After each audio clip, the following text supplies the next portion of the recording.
چنانچہ بہت سے ایسے گھرانے بالآخر برباد ہوئے اور ٹوٹے جن میں خاوند بے دین تھا اور بیوی بہت دیندار تھی، یا بیوی بے دین تھی اور خاوند بہت دیندار تھا۔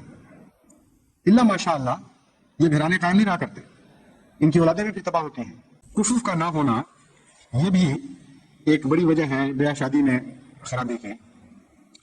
کفف کیا چیز ہے؟ یہ اسلام میں ایک محاورہ ہے، فقہ میں بہت کثرت سے استعمال ہوتا ہے۔ کفف سے مراد یہ ہے کہ جس قسم کی کسی کی حالت ہو ویسا ہی تلاش کیا جائے، اور کفر کا مضمون نہ سمجھنے کے نتیجے میں بعض دفعہ بہت سی غلطیاں ہو جاتی ہیں۔ جب کہا جاتا ہے دین کو فضیلت دو، تو یہ مراد نہیں ہے کہ ایک شخص بے دین ہو اس کے لیے دیندار لڑکی لے آؤ، کیونکہ جو خود بے دین ہے اس کے لیے دیندار لڑکی لانا دوسری طرف سے دیکھا جائے تو غلط مضمون بن جاتا ہے۔ اگر لڑکی کے رخ پر جا کے دیکھیں گے آپ تو یہ نتیجہ نکلا کہ ایک دیندار لڑکی کے لیے بے دین آدمی لائے گا، اور حضرت صلی اللہ علیہ وآلہ وسلم کی نصیحت کا بالکل الٹ نتیجہ نکلا۔ اس لیے جہاں دو رخ ہوں وہاں کفر کے بغیر مضمون صحیح بنتا ہی نہیں ہے۔ کفر کا مطلب ہے جب دو فریق ہیں تو ان کے درمیان عدل پیدا کرو، ان کے درمیان توازن کو قائم کرو۔ اگر کوئی دیندار ہے تو جس طرح دیندار وہ ہے ویسا ہی دیندار ساتھی تلاش کرو۔ کچھ فرق تو مناسب بھی رہتا ہے اور وہ مشکل کا موجب نہیں بنتا، لیکن جو نمایاں فرق ہیں وہ بڑی مشکل ڈال دیتے ہیں۔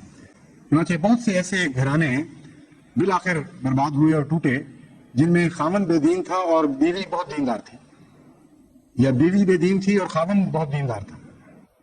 اللہ ماشاء اللہ یہ گھرانے قائم نہیں رہا کرتے، ان کی اولادیں بھی پھر تباہ ہوتی ہیں۔ اگر بیوی بے دین ہے تو وہ اولاد کو اپنی طرف گھسیٹتی ہے، اور اولاد کے معاملے میں ہمیشہ ادنا صفات غالب آتی ہیں۔ جیسا کہ میں نے بیان کیا ہے، نیکی کو کے تتبع میں اولاد کمزوری دکھائی جاتی ہے، مگر بدی کو اخذ کرنے میں بہت تیزی دکھاتی ہے۔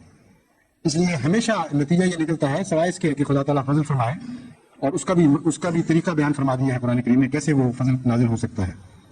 سوائے اس کے کہ خدا تعالیٰ فضل فرمائے، اگر ماں اور باپ میں ایک میں ایک بدی پائی جاتی ہے اور دوسری میں وہ بدی نہیں پائی جاتی تو اولاد عموماً بدی والے حصے کو اخذ کرے گی۔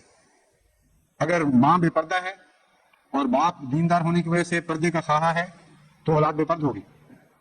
اگر ماں با پردہ ہو اور خاوند آزاد ہو تب بھی اولاد بے پرد ہوگی۔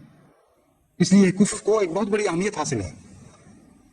گھریلو زندگی کو جنت بنانے کے لیے دونوں طرف کے مزاج کو، ان کی عادات کو، ان کی دینی حالتوں کو توازن کے ساتھ برابر کرنا چاہیے، اور جہاں جتنا یہ توازن برقرار ہوگا اتنا ہی زیادہ عمدگی کے ساتھ آئلی زندگی بسر ہوگی۔